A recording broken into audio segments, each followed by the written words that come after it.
And we are actually going live on all of our different platforms. So I know a lot of people keep asking. This video will be available everywhere. Hey, good evening, everyone. Hello there.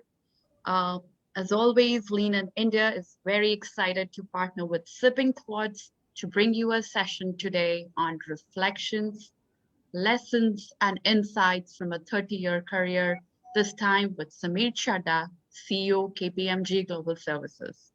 This is one of the many sessions in our leadership series, a program that brings thought leaders from different walks of life to talk about their words of wisdom on varied topics.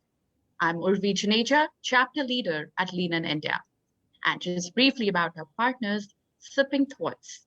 Sipping Thoughts, it's a multi-platform media company co-founded by Sukirti Gupta and Meeta Gudgutia. It was set up keeping in mind the tagline, Real Women, Real Thoughts, a no judgment platform where they want to create a network of women for women. And now about Lean in India. Lean in India is the official national chapter for Lean in India. It's a community founded by Facebook COO Sheryl Sandberg that empowers women towards their ambitions. Lean in India aims to contribute towards encouraging more women in leadership positions through their peer circles, campaigns, collaborations, and events such as these. Our aim is to increase representation of women in leadership positions by enabling more women in the workforce. During this session today, Sameer will talk about his experience and the most significant lessons learned during his career. Reflecting on his 30 years of working, Sameer shares his insights about what matters most during the course of one's career, what is important and what is not, and what each one of us can do to make our journey more meaningful. And of course, deal with challenges such as COVID, which are really unprecedented times. A seasoned business leader, Sameer is the Chief Executive Officer of KPMG Global Services. During the course of a career spanning 30 years, he's held a number of strategic leadership roles with both third-party service providers and offshoring captives of major multinational organizations such as Lehman Brothers and Barclays. At KGS, Sameer is responsible for the overall management of and accountability of the platform. His vision for the platform is to be a strategic asset for member firms globally, delivering superior value and helping them and their clients to succeed. So welcome, Sameer. Glad to have you on board today. Thank you, Urvi, and thank you, Sukirti. So before we really jump into the session and hear from you, I just want to sort of resonate what's going on in people's mind. We understand that given the unprecedented situation across the country today, with second wave being disastrous, we're all sailing in difficult times. People have concerns about their livelihood, their loved ones, and these thoughts really preoccupy their mind. So being a leader, how do you keep your workforce motivated and keep them going in such challenging times when people have a lot of fatigue built up?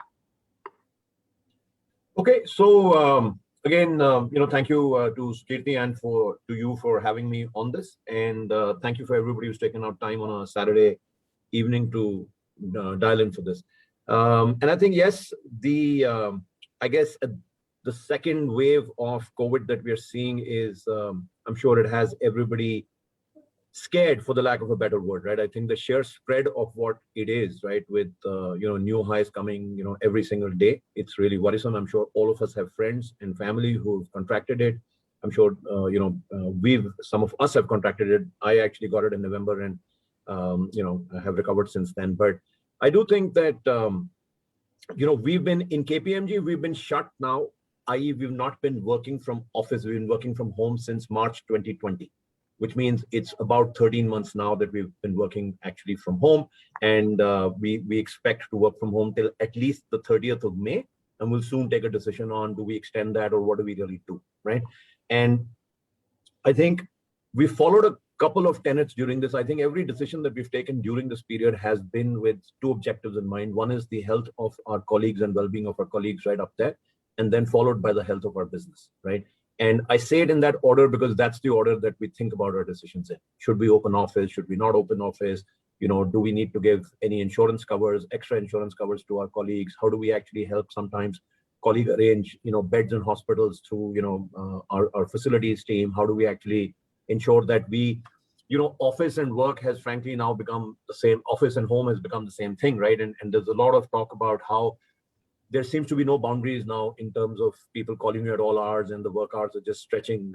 And we are trying to be exceptionally mindful of making sure that that work and life balance can actually be maintained, right? We over communicate with colleagues. We have been for some time now, so that they know what's on the mind of the leadership, that what are we thinking about reopening office? Will things be different when we reopen office? A number of our colleagues have gone back to their hometowns to be with their parents, right? We're trying to think through giving them ample notice for them to come back to the cities where we operate out of. And I will say a couple of things, which is that one is that there's this fantastic quote from Helen Keller, which I think is very appropriate for our current times, which says that the world is full of suffering, but it's also full of the overcoming of it.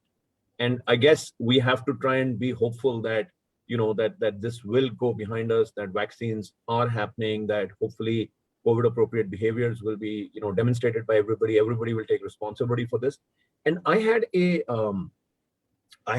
catch up with some of our KGS colleagues last week.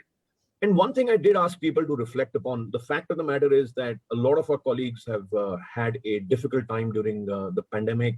Emotional well-being is a big topic of discussion, not just in KPMG, but everywhere. I'm sure people on this session have, faced their own challenges. But sometimes I think it's helpful to, at least I told our employees that I think it's helpful to sometimes see things from a relative perspective, right? I do think that a lot of us have a lot to be grateful for, right? We've got jobs, we can afford to work from home. We can afford to be in the confines and the safety of our own homes, right? When you read about, the real stories of sorrow that are happening across the country, right?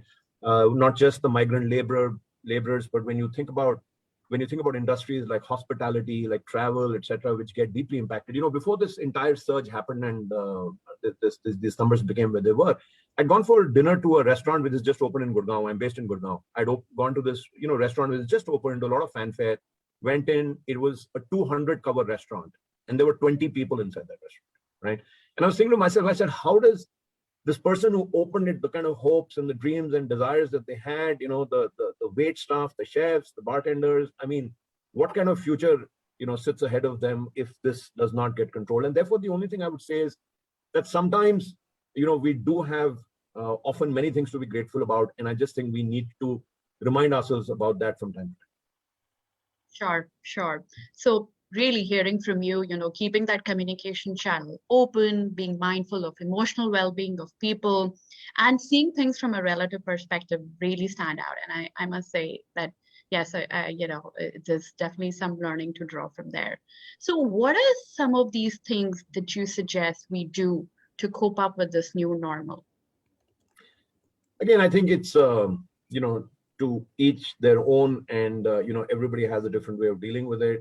From my perspective, as I said, we've been at home for 1 year, and it's just an opportunity to, frankly, I have to say that the kind of bonding that you can do with your family during these times, right? We all have often said that we don't have enough time to be with the people we really want to be, and I think just having 2 meals every day. I have 2 boys, a 24-year-old and an 18-year-old, and I think to have every meal of every day with your family is an unusual thing, right? These are the smaller things. Sometimes, I think I'm quite a voracious reader, and I see Sukirti has like a very nice looking bookshelf behind her.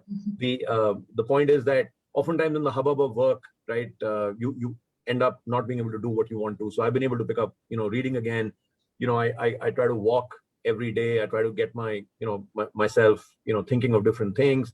And I think, like I said, I don't want this to sound cliched in any shape or form, but I really do think that I keep reminding ourselves, and I keep reminding my children at least for sure, that that we have a lot to be grateful for, right? And therefore you have to be thankful of the fact that, like I said, that you have a home that you're in, you have a job, you therefore you're not as exposed as, let's say, a lot of other people are. And I think, the fact that a lot of us are, or for a lot of us, our commutes are completely cut down, right? What do you do with that time, right? Do you use it to, I don't know, pick up something which you always wanted to, but you couldn't actually do? For me, it's, reading. But for somebody else, it could be, I don't know, learning how to play an instrument, or, working out that much more, and so on and so forth. So I do think that in every crisis, there is the ability to see some opportunity in it. Every dark cloud, there is the opportunity to see some silver lining, and at least, we should try and hold on to what we can.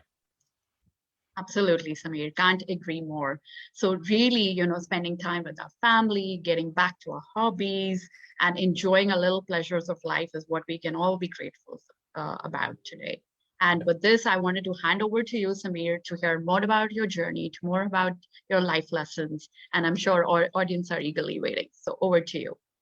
Okay. So I'm just going to talk about maybe, let's just say there are 12 to 14 elements I'm going to talk about. Whenever somebody says that it's my, it's lessons from a 30-year-old journey, I have to say that really makes me feel old every time I kind of see that title. Anyway, this is a title I only came up with, but yes, the fact is I've been working 30 years. I'm a chartered accountant by education.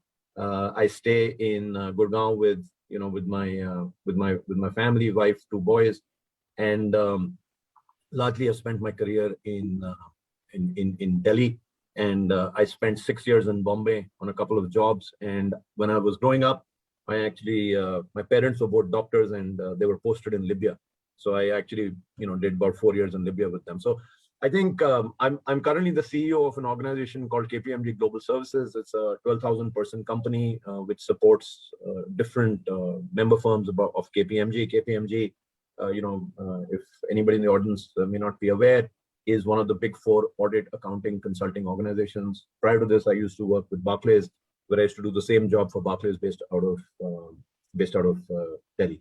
And what I'm going to say is simple stuff, and hopefully it resonates with the audience. I'm not entirely sure about the makeup of the audience, but hopefully these are lessons that at least that will resonate for a lot of people. They are geared towards people mostly, from a corporate point of view, because most of my career, in fact, all my career has been in the corporate space, and therefore, but I do hope that whatever the makeup of the audience is, that you can take some takeaways from this. So with that, if we can move forward.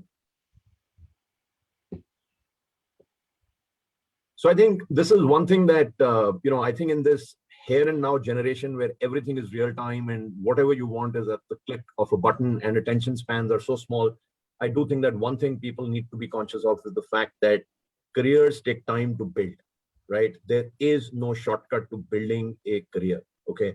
It just does take that amount of time, much like, clearing school takes you 12 years. Some things still need to take their path. And I do think that, when people talk about overnight successes, the saying is that even overnight successes take years to build, right? And I think we just see the tip of the iceberg, which is where a person is. But at the end of the day, it takes a lot of effort to get there, okay? And I do feel there is no shortcut to success, and there's no substitute for hard work. My sons, at least my elder son who's 24 and working, is always trying to understand what is the quickest way to get ahead. And I said, unfortunately, there is no quick way for you to super accelerate your career, right? The fact is, you can get from one level to the other, maybe a year here, maybe a year there. But to get to a certain level in life, you have to actually put on those years, right? And the fact is, in a career which, so I'm 30 years in and probably got another 6-7 years left, right? So in a career of 35 to 40 years, a couple of years here and there don't really make a difference, right? So when you look back at your career, you don't really remember those instances where you thought I should have been here and I wasn't, and somebody else got there. But the unfortunate thing is we're all human beings, of course, and therefore when a peer of yours managed to get ahead, right, and you don't, right, that sense of relativity plays very strongly on your mind, and you feel, oh gosh, why am I not moving ahead? But all I can tell you is be patient. Talent normally does not get, will always shine through. Talent will always come through, but you have to be patient, right? There are some things which can happen quickly. So if I like a book and I read a review, I can click on Amazon, the book will come in 24 to 48 hours. But a career day needs time, right? Okay, we can move on.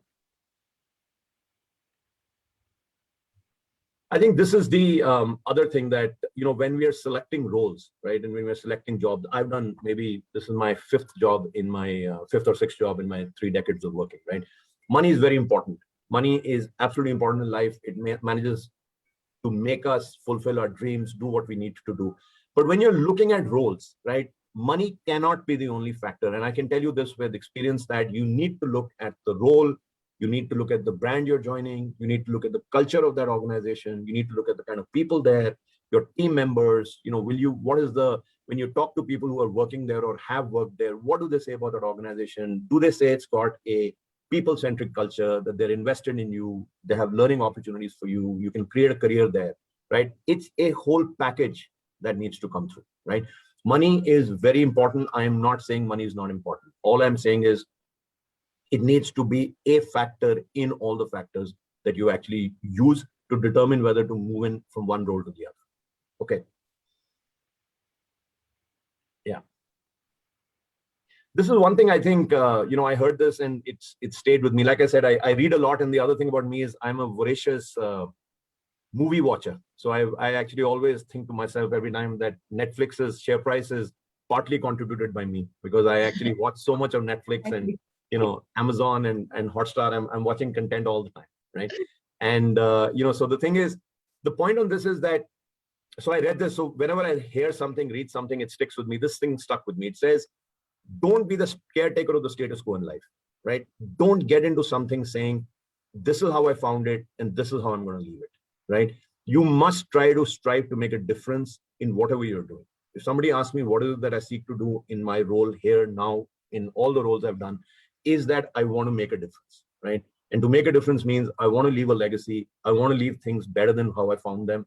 And therefore, I do not want to be the caretaker of the status quo. And I would just say, don't be the caretaker of the status quo. And this is true, I think, as much personally as it is professionally.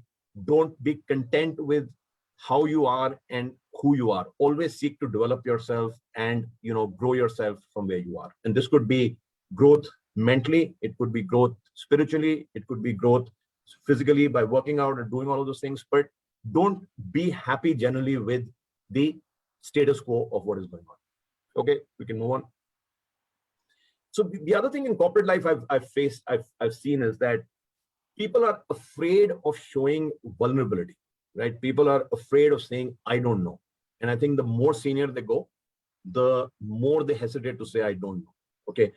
I'd like to say that I have been a question asker from the time I was in school till today. Anybody who has ever worked with me knows that my appetite to ask questions is insatiable. My wife is super frustrated by it because I ask a lot of questions on a lot of things in personal life as well. But the point is that it is okay to be vulnerable. It is okay to say, I don't know, but I want to know and I'm willing to learn, right? And I think that is the approach that we should be comfortable with. There's no point hiding behind this facade of I'm on top of it and I know everything and I'm totally in control. Nobody can. I mean, fact of the matter is nobody can really know all of that, right? So you need to be okay with vulnerability. And this is something I think you have to role model, at the senior levels, because only when people see senior folks, saying, I don't know and asking questions, will they feel comfortable coming up and saying this as well. Okay. This thing, and I don't know how many ladies are on the call, and I think this is more geared for the ladies, and this is co-sponsored by Lean in India. It was the first book I read and put me on the journey of, I'm quite passionate about the cause of inclusion and diversity, and Lean In by Sheryl Sandberg was one of the first books I read on this, right? Is that don't hesitate to create visibility for your achievements, right? And I say this, that generally speaking, all the literature I read, all of the conversations I have with women is that women generally are less likely to create visibility for their achievements than men, right? Generally speaking.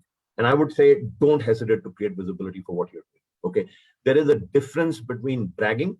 There is a difference between overplaying the role you played in the success of something, but equally, don't hesitate to create visibility. If you work for somebody, if you don't often say what it is that you have done or what you have contributed, sometimes people don't really register and it doesn't actually, stay in their mind. It's not that people want to ignore you or people want to actually make sure that they disregard what you've done, right? But just in the hubbub of the business, a person who's managing 15, 18, 20 people can sometimes forget that this individual actually did this role in that thing. So do not hesitate to create visibility for your achievements. If you think that you deserve that salary raise, if you think you deserve that promotion, talk about it, right? If you don't talk about it, like they say, the best way not to have something happen is not to ask for it, right? So if you ask for it, at least there is a possibility that something may happen. Okay, go on. This is a topic again close to my heart, right? This concept of a leadership shadow. So all of us are, cast. There is a set of behaviors that we all exhibit on a regular basis, right? So if somebody is to say, okay, tell us about Urvi or tell us about Sukirti, right? So people would turn around and say, I don't know both of them particularly well, but people who do may turn around and say, they're outgoing, they're warm, they're open, they believe in teamwork, they're friendly, they're always laughing, they always look at the bright side of things, or, they could be saying other things, right? The fact of the matter is, all of us, right, we cast a shadow based on the behaviors we have as leaders. And whether leaders know it as well, and this is not relevant for me running an organization, right, of 10 or 12,000 people, anybody who manages anybody, right, casts a leadership shadow, right? Which means people are always watching you. People are always seeing what is it that you do. People are most often than not less concerned about what you say than what you do, right? So you have to be sure to cast the right leadership shadow. In the personal space, they always say parents should do the right things in front of children because children are picking up what you're doing all the time, right? So I think in the corporate space, it's really important.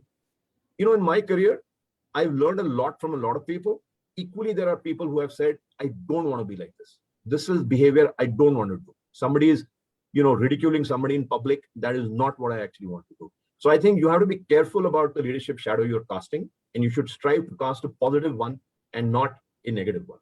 Okay, we can move on. Again, this is a very interesting thing. I was hearing a talk once, and this was one of the values of that organization, which is simply put and very deep, which says, do the hard right, don't do the easy wrong.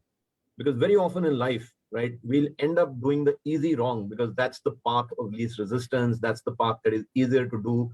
And that's not the right thing to do, however. And as an example, if you're having a performance conversation with somebody, and that is a difficult performance conversation, don't talk around the point, but not talk to the point of what the person needs to do differently, right? The easy thing to do is, people generally speaking don't like confrontation, so they'll go easy, right? But the hard right is that you should give that message to that individual on where they need to improve. You need to do it respectfully. You need to do it so that the person doesn't feel, their shoulders shouldn't slump, their confidence shouldn't drop, their whole, feeling of, self-worth should not drop. But you need to do this, right? If, for example, somebody is a high performer, but is not following the values of your company, will you take the same decision with that individual that you would with somebody who's not a hard performer? Because you need to do the right thing across different kinds of things that happen in the organization. And I think this is a really, I always find that some of the simple things in life are explained, or some of the deeper things in life are explained in very simple words. And I just think that this is beautiful, that it says do the hard right and not the easy wrong. This is always what I think when you're leaders, at least you have to be always thinking about this. In your personal life as well, you have to be thinking about this. But sometimes in personal life, right, you can say, I don't want to take this confrontation. I'm not going to approach this issue with my friend. They said something which hurt me, but I'm not going to pick it up. I'm just going to let it go because it's not that important. But I guess when you're in a corporate environment, sometimes there are things which you cannot ignore. You have to take them head on. Yeah. Okay. Rohit, move the next one as well. There are two linked things, right? And this is, I'm going to illustrate this by a story as well. And this is that, first of all, it's important to remember that none of us are successful by ourselves. Nobody. Okay. Anybody, even an individual sports star like, let's say, Roger Federer, right? He has his family, he has his coach, he has his physios, he has his friends, he has his fans, he has so many people who make him who he is, right? Not one of us is successful by ourselves. And I think it's always important to keep reminding yourselves about that, of staying humble, right? You can reach wherever you have to in life, right? Always stay grounded, always stay humble, and always remember that your success is the sum total of the contributions of so many people. I'm going to take 2 minutes and I'm just going to narrate a story which is called Who Packed Your Parachute? And the story is about a US Navy pilot called Charles Plum. And in the Vietnam War, he was shot down and he became a prisoner of war and got released after 5 or 6 years, went back to the US, was sitting in a cafe having a coffee, and a person came up and said, are you Charles Plum? And he said, yes, I am. And he said, oh, okay, I thought so. And he said, but how do you know who I am? He said, because I am the person who actually packed your parachute. And I'm glad that the parachute worked. And Charles Plum thought that I'm a fighter pilot. We are considered the cream of the cream. Here's this person sitting beneath the deck in that ship where I was a Navy pilot, right? Packing my parachute every single day on every single flight. I don't even recognize him. I don't know his name. Yet he's the reason that I'm still alive, and he's the reason that I'm here today having a cup of coffee. And that's the story that we have to ask ourselves all the time. Who has packed our parachute? Who are the people who contribute to our success, right? Our friends, our families, our mentors, our supervisors, people who we take advice from. There are so many people, right, who actually have a significant role to play in where you are in life. So I think it's important to remember that. It's always important to stay humble. I saw this movie, I don't know how many of you have seen it, called The Last Samurai with Tom Cruise. And in that, in the end, the Japanese emperor tells Tom Cruise, who's a warrior, he says it's important to know where you're going in life, but equally important not to forget where you're coming from. And I think that's actually really very true in life, right? Okay, we can move on. Again, this is something, and again, Rohit, if you can do the next click, right?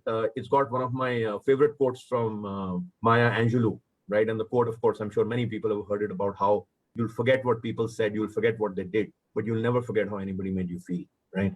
And I think this is important. Again, in corporate life, there is the feeling that the heart cannot be bought into the corporate life. Emotions can't be bought into the corporate life. It's only intellect which can be bought in, right? Fact of the matter is, of course, intellect is important. That's why, people get jobs and, do what they're doing in those jobs. But fundamentally, human beings react to emotion.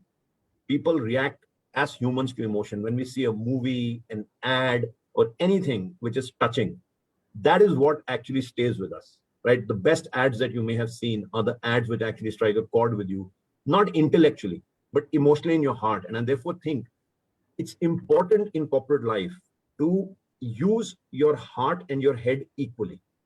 People should feel you're humane. People should feel you're approachable. People should feel that you'll hear their point of view, not just intellectually, but even from an emotional point of view. And I think in corporate life, for right or for wrong, emotions are supposed to be kept out of the equation, and it's supposed to be only the intellect which is supposed to be in.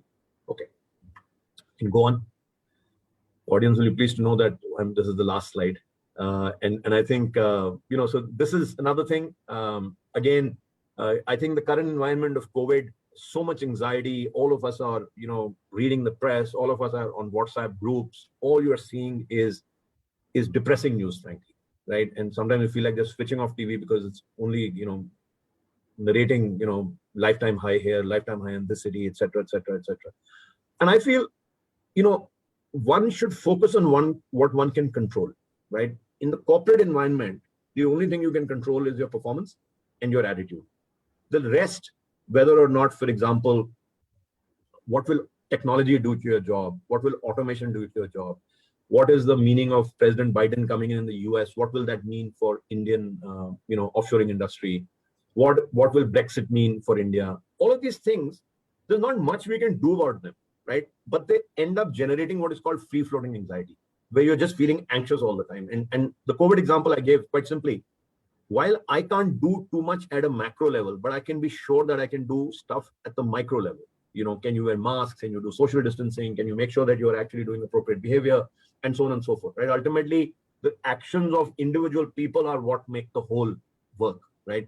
And therefore, I feel that in life, you need to focus on what you can control.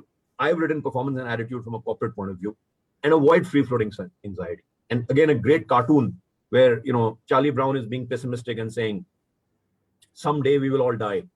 And, Snoopy is telling him, true, but on all the other days we will not, right? So the idea is that why don't you live, your life rather than worrying about what is going to happen on that one day. Yeah. Okay. This point is all about inclusion and our ability to actually open our minds to points of view which are not the same as ours.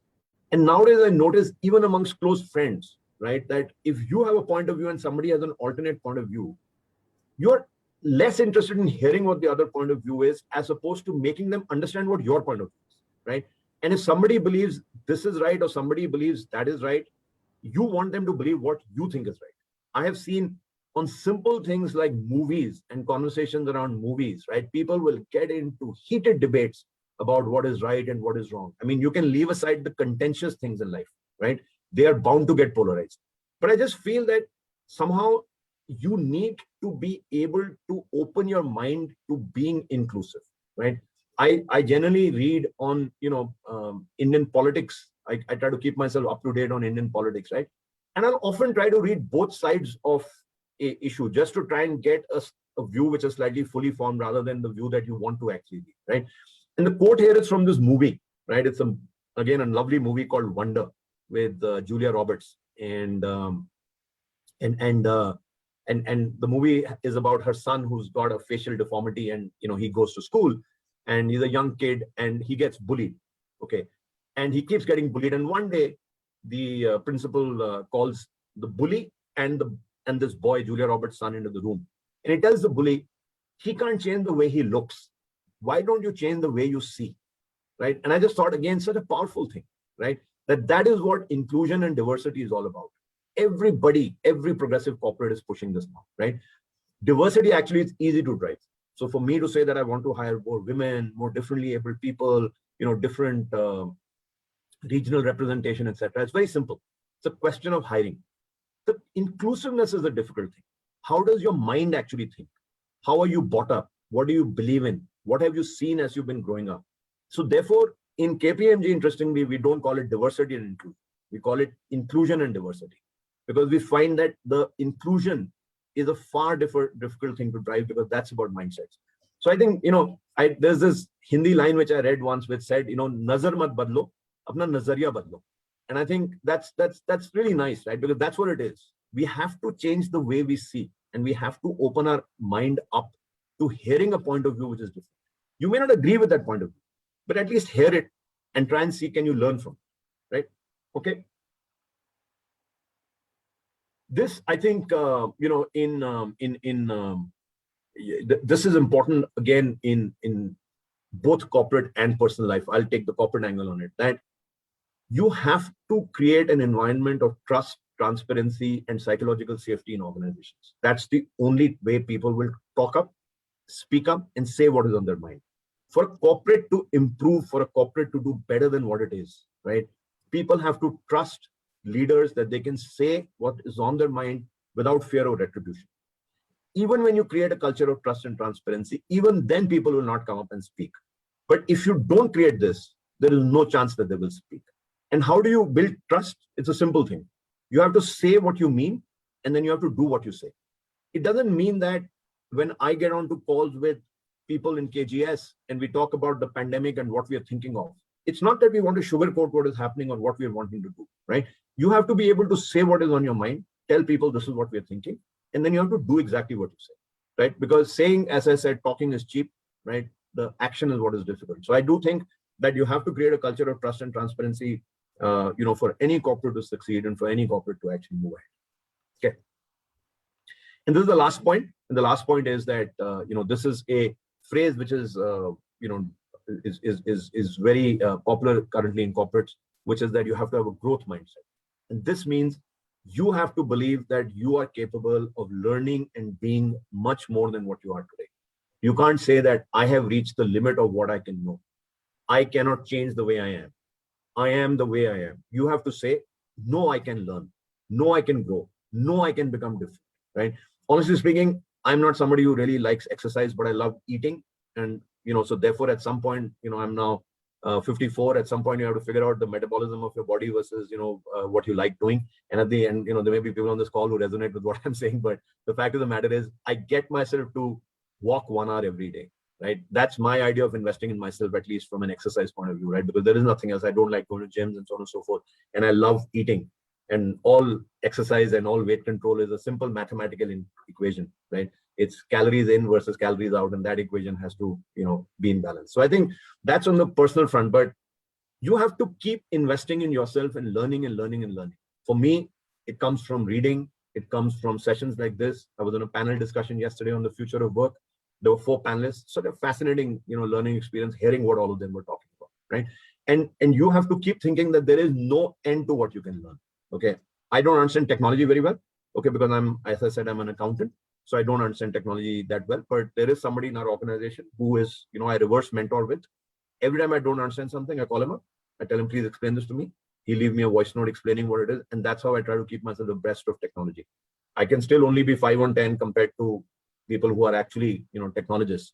But the limited point I'm making here is that for the current world that we are in, gone are the days where we could say that we're knowing one thing and that will get us through our careers. Absolutely not. Careers are changing almost overnight. Jobs are changing almost overnight. And you have to keep investing in yourself, have to have a growth mindset. So with that, I've come to the end of the 4 pages, and hopefully what I said resonated with people. Wow, Sameer, that was amazing. And you were to point, but now you leave me with a couple of questions, especially that has been raised through your presentation. So who were those people that you would like to say helped you be successful? Yeah, so I see again, you always think, I have to say that one thing I always have felt, and all of us I'm sure feel, is that, my parents are no longer alive, but I always feel that I owe a lot to them because, I think my work ethic, they were both doctors. My work ethic I picked up from them. I think my very strong moral compass, I picked up from them. I think my sense of values and integrity I picked up from them. And I strongly believe that of all the relationships in the planet, the one truly selfless relationship is between a parent and a child, right? Every other relationship, there is a give and a take, right? And I think, now that I've got children, I fully understand what that means. I think parents normally don't want anything other than your love and emotion back, right? Otherwise, they just are willing to give without expecting anything back in return. So I think I'm motivated by my parents for sure. My wife allows me to, have a successful corporate career because, she chose to give up hers to look after a home. So I'm thankful to her. And I think on the corporate side, the 2 people who I kind of look up to, one is Indra Nui from PepsiCo and Jack Welch from GE. And I think because they had the gift of making the complex simple. And that is a true gift, to make complexity simple, because Google, Apple, these are simple devices with a lot of complexity behind them, right? But I think the art of making things simple is actually a true art. It's easy to make things sound complicated and full of jargon, etc. How do you explain things so that everybody understands them? So that's, at least both of them are people who I really look after. No, but thank you. You actually made your thoughts in a very simple fashion. And I think a lot of people are actually saying that in the chat box. So thank you. I think you do live up to that. Over to you, Urvi. Sure, Sukirti.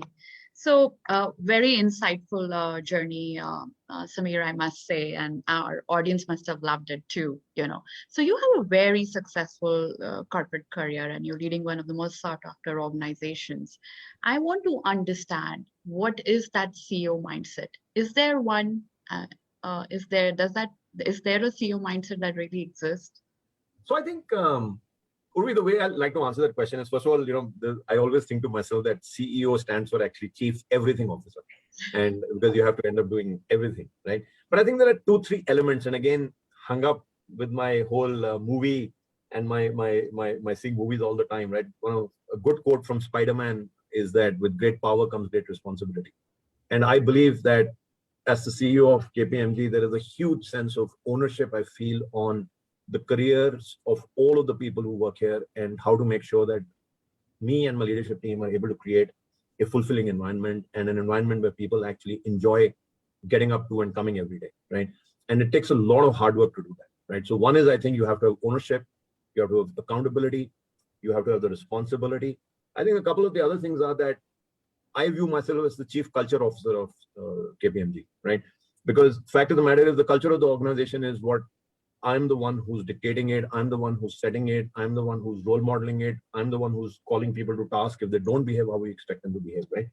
And then I guess finally, casting the right leadership shadow. Hopefully, I find the pressure on myself the most to role model the kind of behaviors that at least me and my leadership team expect from the organization. So I guess that's the way I think about it. Great. Chief Everything Officer has definitely struck the chord.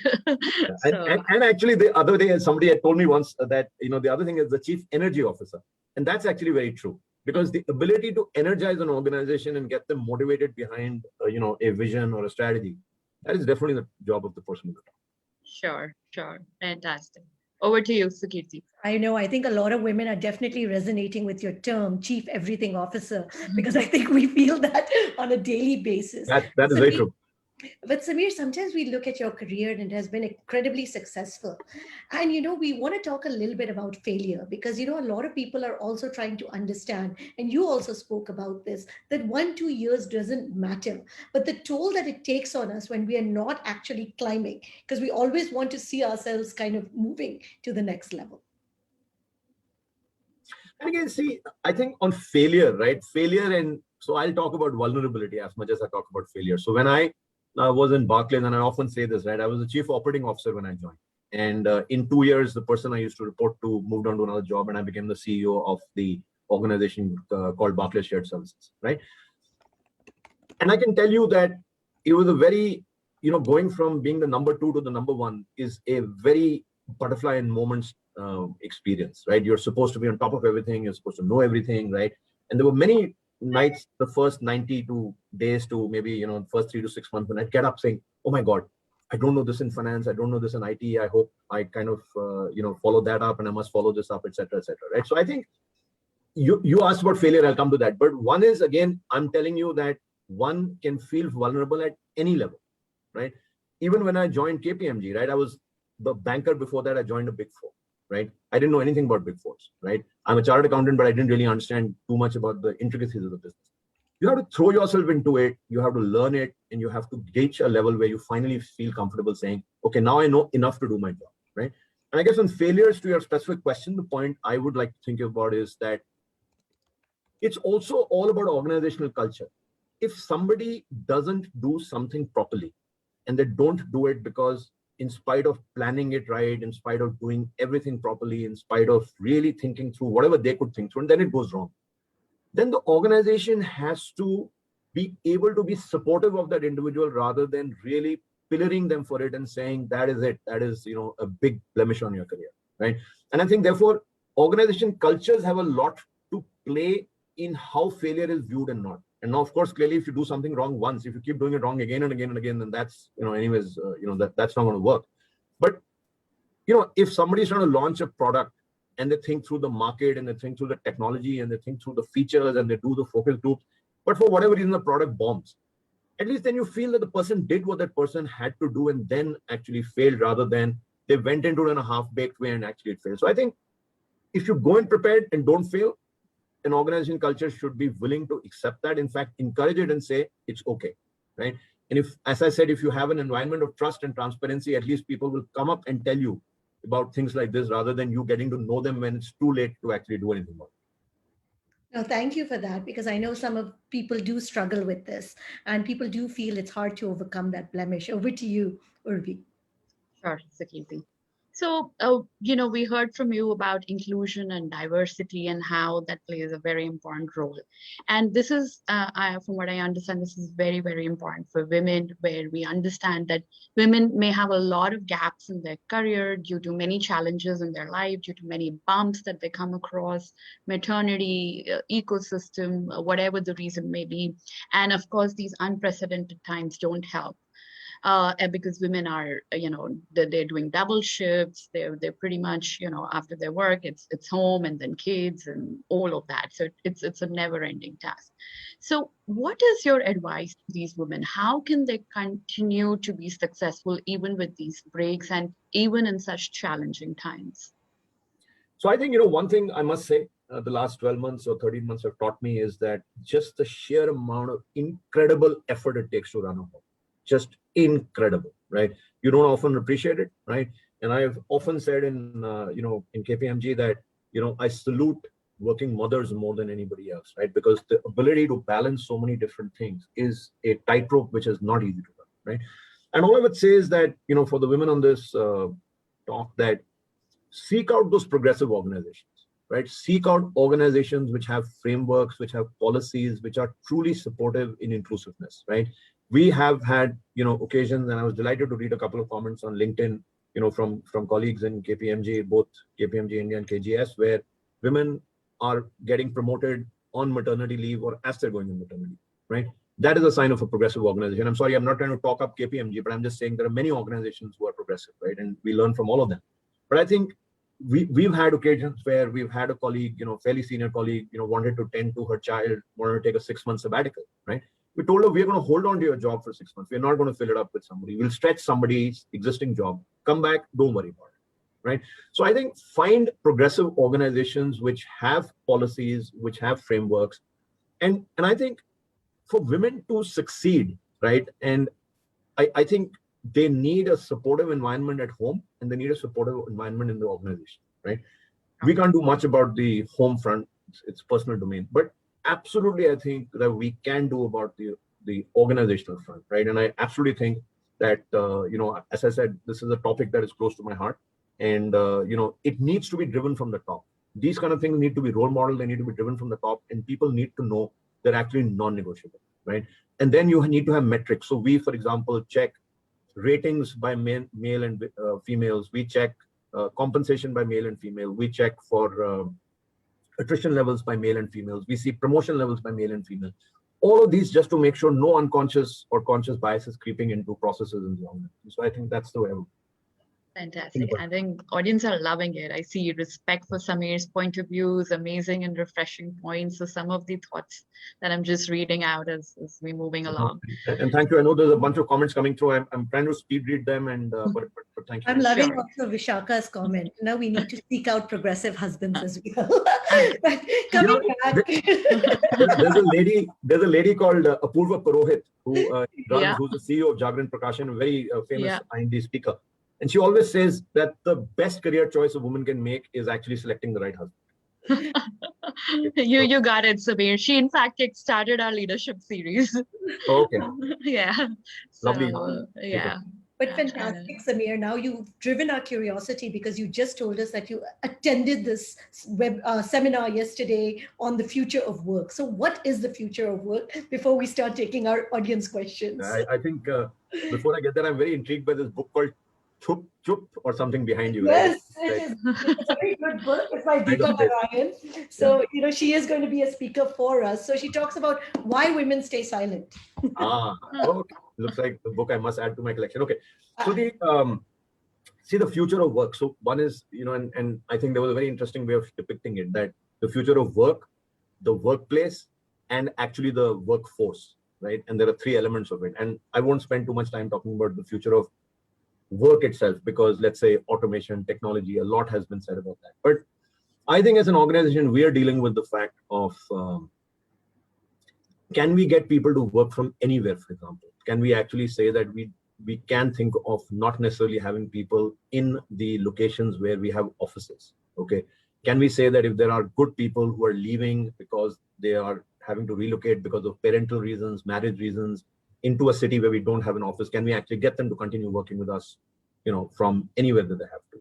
So I think working from anywhere in some shape or form, we don't have enough time to really go into it. It's actually a complex subject to, really, if you go into the nuances of it. But absolutely, I think work from anywhere is something that is going to happen. I think hybrid working is for sure here to stay. And hybrid working could mean many things to many people. For us, it means you will work, let's say, 2 days out of home, 3 days out of office, as an example, right? We do not anticipate ever that our colleagues, unless we don't have client permissions to work from home, that's a separate thing. But if we do have client permissions, then we think that about 40% of the time you'll work from home and about the balance you'll be in office. So I think that then leads to a number of questions. Today, everybody is working from home. But when people get into office spaces, partly and partly in the home, how do you make sure that managers actually can performance manage this in an effective way? How can managers manage who are used to seeing people in front of them now start managing a workforce partly in office, partly at home? How do you make sure that you don't start subconsciously promoting or favoring people who are in office near you rather than people who are sitting at home, right? So how are those elements going to be thought through? So we are debating that quite a lot right now, right?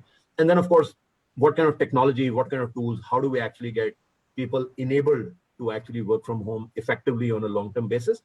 And one thing I will say here is that a thing that occupies a lot of my mind is, how do you get culture to continue to feel intact when you have people working from home, right, on an ongoing basis? Culture needs contact. Culture needs people to see, to hear, to see how people actually behave in a live environment. So how do you ensure that the culture of an organization continues to remain strong and continues to be felt by people, even if they're, moving in and out of office? So I think it's a complicated thing. It's a bit like driving a car in a fog right now. You're trying to figure out, the road ahead and how do you go and going slowly. But, those are some of the thoughts, at least, that we are thinking. Thank you. And that was very good because I think a lot of questions was coming about that. So I'm going to ask Mobin to unmute and we'll take our first question. Go ahead, Mobin. Hey Sameer, my name is Mubin. I'm based out of Glasgow. My question was, I wanted to know about the current corporate governance culture and where do you see the role of auditors? And do you think that auditors need to do a little more, or do you think it has a regulator to work on it? Mobin, thanks. I think this is, a question which is getting mind share of many regulators and, many audit companies across the world, including ours, right? That it's a complex topic which needs to think through what is the role of an auditor versus what people think is the role of an auditor. What is the role of the board? What is the role of the management of the company? And what is the role of the regulator in this whole thing, right? And you said you're based in Glasgow, the UK. At this point, there is a lot of active talk about, do you operationally separate the audit arm of a big four from the consulting and tax arm so that the conflicts of interest that are perceived to be there are actually managed? And there's a lot of work that is happening in the UK specifically around this. And, I'm sure once one regulator takes a point of view, the other regulators around the globe will also start doing it. But absolutely, I think the question is, there are some high profile, collapses that have happened, which, are making people question what is the role of an auditor, right? What is the role of an auditor, for example, to detect fraud? Is it the role of an auditor to detect fraud? Or if a fraud is covered in a manner that you can't detect it, is the management responsible? Is the board responsible? What role do regulators have to play? So it's, again, this probably requires a session by itself to answer it. But, if you're based out of the UK, then at least you'll be much closer than others to how much attention this is getting in the UK in terms of the future of the audit practice and the role of auditors in that. We'll take the next question from Shelly. Shelly, go ahead. Yeah, hi. Thank you, Sukirti. Yes, Ami, my next question to you is, first of all, I should compliment you by looking at your presentation. It felt like as if a movie was going on, and I felt myself in that movie as an actress because I got connected. I got so much connected with your presentation. And I really caught one sentence from you, since, we all are work from home since March 2020. But the question which comes to my mind is, don't you think so that it fuels isolation, loneliness, anxiety, and too much of screen time? Because see, if I talk about myself, I was such a social person going out. I have, first half it was a job, and weekend we used to socialize and move out. But now I have made digital friends. My laptop, my mobile, my Netflix, 24/7, we are glued to this. So we somehow have cut off from the nature and everything. And, this has become our life. So my question to you is, how to bring positivity and how to get rid of all this, negativity, and how to beat the second wave of pandemic also. So any positive solutions to come out of it? Yeah, and Shelly, thanks. And, again, my own personal leadership style is very high touch. So I like walking around the office, meeting people, talking to them. And, that's how I kind of also get my own energy, right? And I find it, as frustrating at times of, a start time on a Zoom call and an end time on a Zoom call, and then that's it, right? Offices are about you walk into somebody's, workspace, chat with them, go down for a meal sometimes, there is so much that happens in an organization which cannot be replicated, unfortunately, in what we're currently doing, even though we are trying our best. But again, I would just say out here that to each their own in terms of how they need to deal with the stress and the elements they're feeling. I talked in the beginning about some of the things as corporates we are trying to do to respect that work and life and not say that just because you're at home, we'll call you whenever we feel like. But again, I'm going to say this at the risk of extreme repetition. At some point, one has to look at things relatively and say that, like I said, that, we, at least in KPMG, I say this for us, that we're fortunate that we can be at home, for 1 year and we don't have to go out. There are hundreds of thousands of people who necessarily need to go out and for their jobs. And somebody sent me a beautiful WhatsApp forward today, which long forward, but the crux of it is, it says, and many of you may be already aware of this, that it says, we can keep saying we are actually in the same boat in the COVID scenario, but we are not actually in the same boat, right? We're in the same storm, but we're in different boats. And each one of our boats is going in a certain way. Some boats are, bearing this much better than some boats are not, right? And I was reading articles about, how so many people have got pushed from, a middle class background into a, lower set of background just because their savings have not been enough to, kind of to last out this. And like I said, I'm not aware of personal circumstances of people beyond a point. But for me, Shelly, honestly, I do this active thinking about, being grateful. I told you I like walking. The moment it becomes summer, the first thing when you step out, you say, oh my God, it's so hot, right? And then I always look at that security guard outside our office, our complex at home, right? He's standing wearing a full sleeve uniform in 36 degrees to 42 degrees temperature in Gurgaon where I am, and still manages to smile at me and wish me when I walk out, right? So I just think, there is that, don't want to be filmy about it, right? But they say, aur bhi gum hai zamane mein. So I just think the point is, there's a lot to be grateful for in life. We often get caught up in our own stuff, including me. Everything for me, my son not doing well in a subject becomes the biggest thing for me in life, right? And not thinking that, why don't I focus on the subjects he's doing well in, rather than always talking to him about that one subject he doesn't do well, right? So that's my take, that I try to just be thankful for that, everything that we have. So the last question will take us from Dev Jyoti. She is having some problems, so I'll read it for you.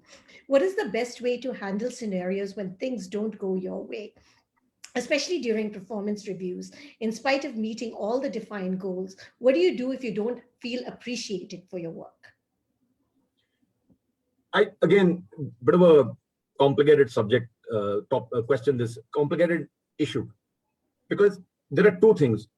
If it's because of your supervisor, just being the kind who's not too much into appreciating, etc., then you just have to live with it, absorb it, right? There are some people who are very effusive in their praise, some people who are a little more guarded in their praise, each different personality. So that's, you have to see how that works for your particular situation. The other is, if you feel, which is a more tricky situation, if you feel that you're actually being you're being discriminated against at the at the pretext of somebody else. You're doing better than somebody else, but that other person is always getting the nod. They're getting the promotions. They're getting the better salary increments. There, frankly speaking, at some point you have to figure out that psychological safe space of, who do you go and talk to about that? Do you go and talk to the HR team about it? Do you go and talk to your manager's manager about it? And that's where I said that trust and transparency are very important in corporate life. You have to be able to feel trustworthy enough or trusting enough to go and talk to somebody else without thinking it's going to boomerang and come back on you, right? I can tell you that if we get an escalation of something, which is of inappropriate behavior, I like to believe that, we treat it with the seriousness it deserves and take it through. So I think this is a bit of a tricky situation, which there's a certain nuance to how you actually deal with it on the ground, depending on the kind of manager you are. Well, thank you very much. That was really, really insightful. Everybody is saying absolutely. I mean, lots of amazing comments, wonderful session. Any last thoughts you'd like to leave us with? I before the last thought, I will say this, Rakesh Gulerias from KGS has got his hand up. So I'm going to use my privilege and say, can he be asked? Yes, please. Do you mind if we go over a little bit then? I'm totally cool. Perfect. Thank you. Thank you so much, Sameer. Really appreciated getting to know, like, from KPMG and Privilege, you taking the last question from me. So one of the point you mentioned, right? Don't hesitate to showcase your achievements. But my point is, like, how do I differentiate when someone is going overboard and all the time giving self-appraisal and I'm the king, right? So how do we differentiate those kind of achievements? So and I think on this, Rakesh, the line between bragging and line between overselling yourself, etc. At some point, you have to have confidence in the organization and the supervisor's ability to be able to distinguish over talking and over engineering your achievements versus the truth of the matter, right? If you actually get the right supervisor, then honestly, sometimes you don't even have to showcase your achievements because they know what you're doing, right? So your work talks for itself and they'll do what is the right thing by you. But on this particular thing, like I said, in a team environment, you have to have the faith that, that your supervisor and that whole process of how ratings are done, people can have the smartness and the intelligence to figure out somebody is saying I did 10 things when in reality they did 2 things in a project. And in fact, from my own point of view, I negatively think about people who oversell themselves all the time, right? So that line between bragging, overselling versus just doing the right thing, that fine line has to be determined actually by each individual. And we all know, I'm sure of it, when we are over talking what we've done versus, what we haven't done.